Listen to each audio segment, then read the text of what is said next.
Corona virus एक बार फिर सभी को डराने लगा है। बीते कुछ दिनों से कोरोना वायरस के नए वेरिएंट की चर्चा आप भी सुन रहे होंगे।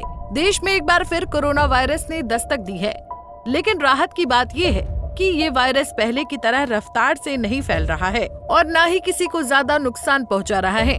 जुलाई 2025 में भारत एक बार फिर कोविड-19 के बढ़ते मामलों का सामना कर रहा है। इस बार चिंता की वजह बना है ओमिक्रॉन का नया सब वेरिएंट XFG, जिसे सबसे पहले कनाडा में पहचाना गया था और अब ये 38 देशों में फैल चुका है। अब तक भारत में भी इसके 200 से अधिक मामलों की पुष्टि हो चुकी है। अगर देखा जाए तो कुल मिलाकर देश में कोविड-19 के सक्रिय मामलों की संख्या 7,000 के पार पहुंच गई है। अब ये सब जानकर आपके मन में सवाल आ रहा होगा कि आखिर XFG वेरिएंट कितना खतरनाक है। बातों को ना घुमाते हुए आइए आपको पूरा मामला बताते हैं। दरअसल देश में कोरोना ने एक बार फिर दस्तक दी है। फिलहाल भारत में सामान्य हालात हैं, लेकिन इस वेरिएंट के चलते यहाँ देश में एक बार फिर कोरोना के मामले सामने आने लगे हैं।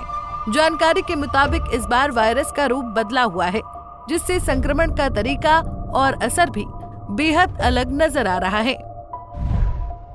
कोविड-19 का XFG वेरिएंट ओमिक्रॉन की उसी श्रेणी से आता है जिसने पहले भी बड़ी संख्या में संक्रमण फैलाया था, लेकिन इसमें कुछ ऐसे अनुवांशिक बदलाव हैं जो इसे ज्यादा ट्रांसमिसाइल और इम्यून सिस्टम से बच निकलने में सक्षम बनाते हैं। जानकारों के मुताबिक XFG वेरिएंट की ट्रांसमिशन रेट ज्यादा है, यानी ये बहुत कम समय में ज्यादा लोगों को संक्रमित कर सकता है।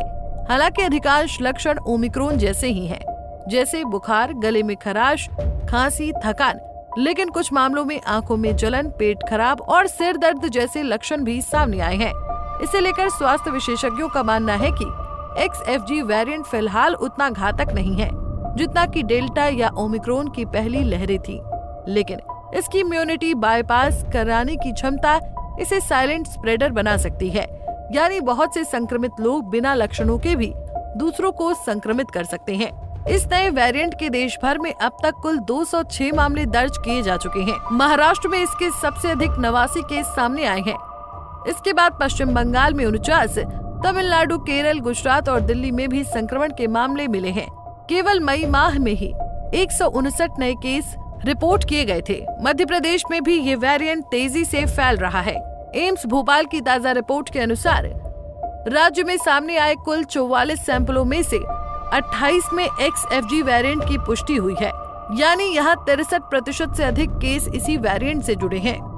बहरहाल भारत में कोरोना के मामले बढ़ने की सबसे बड़ी वजह है कि ज्यादातर लोगों को वैक्सीन लगे 1 साल से ज्यादा का समय हो गया है। बता दें कि समय के साथ शरीर में वैक्सीन से बनी इम्यूनिटी कमजोर होने लगती है। इसी कारण वायरस शरीर पर हावी होने लगता है।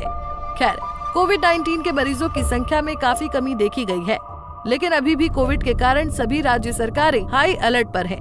फिलहाल कोरोना नियंत्रण में है, लेकिन कोविड-19 के कहर से बचने के लिए सावधानी बरतना बेहद जरूरी है।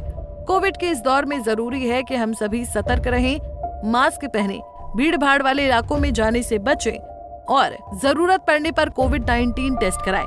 कोविड के केस अभी नियंत्रण में हैं, लेकिन समय बदलते देर नहीं लगती। देश में फिर से लॉकडाउन जैसी स्थिति उत्पन्न न हो, इसके लिए भी सतर्क रहना आवश्यक है। अब कोरोना वायरस को हल्के में लेने की गलती किसी को नहीं करनी चाहिए, क्योंकि इसी कोरोना वायरस ने कई परिवारों के घर को वीरान किया है। Bureau report, Punjab Kesari TV. हमसे जुड़े रहने के लिए हमारे YouTube चैनल को सब्सक्राइब करें और नई वीडियो की नोटिफिकेशन के लिए बेल आइकॉन को दबाएं।